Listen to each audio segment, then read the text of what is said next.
যারা কিনা বাংলাদেশ থেকে অথবা বিভিন্ন জায়গা থেকে গেটে দিয়ে ঢুকতেছেন তাদের হচ্ছে ইমিগ্রেশনের যে প্রসেসটা সেটা কিন্তু ফুল ফলো করে আসতে হবে, নয়তো আপনাদের কিন্তু 10,000 টাকা জরিমানাও লাগতে পারে। আর যেই দাদার সাথে এখন আমি পরিচয় হয়েছি, দাদা অনেক সুন্দরভাবে ইনফরমেশনগুলো দিয়ে থাকে। যারা কিনা বাইরে থেকে ইন্ডিয়াতে ঢুকতেছেন গেটে দিয়ে, তাদের জন্য অনেক বেশি ইম্পর্টেন্ট হবে এবং জরুরি হবে।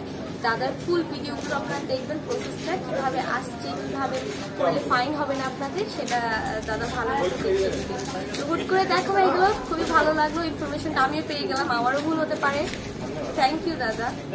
নমস্কার, কেমন আছেন সবাই? গেদে চেকপোস্টে আপনাকে স্বাগতম।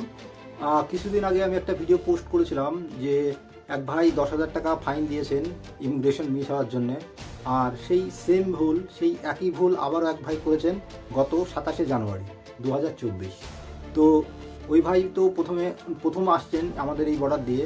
তো উনি প্রথমে এসে ইমিগ্রেশন না করেই ট্রেনে উঠে চলে গেছেন সোজা কলকাতা। কলকাতায় গিয়ে উনি পরের দিন দেখছেন যে ওনার পাসপোর্টে কোনো ইমিগ্রেশনের সিল নেই। এই দেখেন, এই ভাই এই যে 27 তারিখে মিস করেছেন, যদিও এটা উল্টো দেখাচ্ছে, অসুবিধা নেই, আপনারা বুঝে নেবেন। 27 তারিখে এই ভাই ইমিগ্রেশন মিস করেছেন।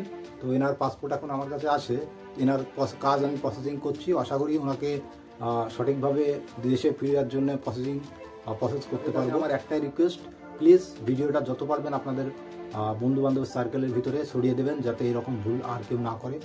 আর তার সাথে সাথে আর একটা কথা জানিয়ে দিই, 27 তারিখে উনি মিস করেছেন। আর 28 তারিখে আর একটা ঘটনা ঘটেছে, সেটা হচ্ছে এক ভাই ইমিগ্রেশন না করে ট্রেনের ভিতরে গিয়ে বসে আছে। সেই সময় আমাদের কাস্টম অফিসাররা যারা থাকেন স্টেশনের উপরে চেকিংয়ের জন্য, তো পরবর্তীকালে উনি ওনাকে ধরে আবার ইমিগ্রেশনে পাঠান। তো দেখুন, কিছু মানুষ আসছেন যাদের বাজেটই 5,000 টাকা ইন্ডিয়াতে ভ্রমণের। সেই ক্ষেত্রে তারা যখন এই ভুল করে, তখন কিভাবে তারা 10 থেকে 15,000 কিংবা তারও বেশি ফাইন কিভাবে দেবে এত বেশি ফাইন? আমি প্রচুর মানুষকে দেখেছি, অনেক মানুষকে দেখেছি আজকে 4-5 বছরে, যে মানুষ যখন এখান দিয়ে আসেন, যারা ভুল করে চলে যান ইমিগ্রেশন না করে, পরবর্তীকালে যখন ফিরে আসেন ইমিগ্রেশনের সামনে ওনাদেরকে আমি কাঁদতে দেখেছি। কারণ একটা মানুষ যখন আসছেন, সবাই তো আর অত কিছু বোঝে না, এখন কি করতে হবে, কোথায় যেতে হবে, মানুষ আগেই রাস্তা খুঁজে পায় না। অবস্থানের কারণে আমাদের ইমিগ্রেশন আর গেটে চেকপোস্ট, বিএসএফ চেকপোস্ট অনেকটা দূরে। তো সেই ক্ষেত্রে অনেকেই ভুল করেন, ওই বিএসএফ চেকিং পয়েন্টটাকে আপনার ইমিগ্রেশন অফিস ভেবে ওখান থেকে চেক ইন করে ট্রেনে উঠে চলে যান দেশের ভিতরে।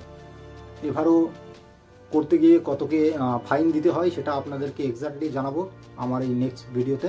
তো সাথে থাকবেন। আপনারা দেখেছেন যে আমাদের এপার বাংলা ওপার বাংলা খ্যাত ফুড লাভার বর্ণা আপু এসেছিলেন আমাদের গেদে চেকপোস্টে, এবং উনি তো এখান দিয়ে যাতায়াত করেন।